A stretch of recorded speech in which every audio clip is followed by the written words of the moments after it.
11th problem, y is equals to e power square root of e power x plus e power square root of x.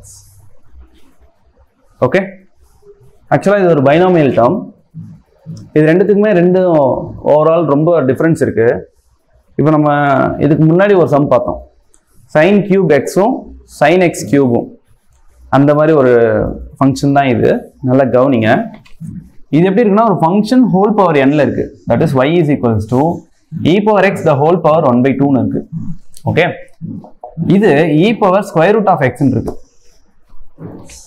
Function of function, இங்க function power n அந்த ஃபார்மட்ல இருக்கு.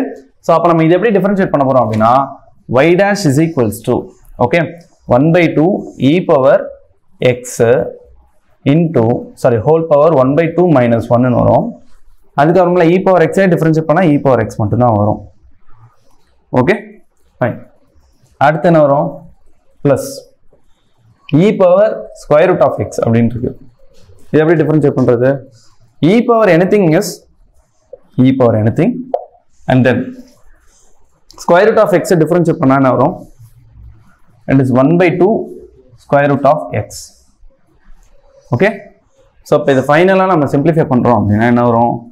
It is 1/2 e power it is X whole power என்ன வரும்? It is -1/2ன்னு வரும் into e power X அப்படின்னு வந்துடும்.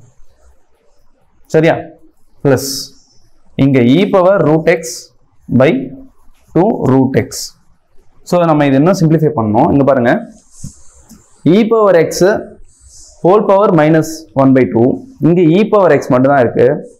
இங்க என்னது? ஹோல் பவர் 1 இருக்கு. ஓகே, பேஸ் காமன், பவர் என்ன பண்ணலாம்? ஆட் பண்ணிக்கலாம்.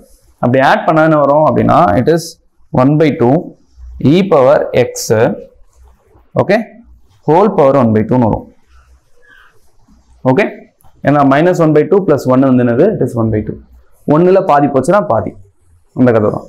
Okay, plus e power root of x by 2 root of x. This is our y dash.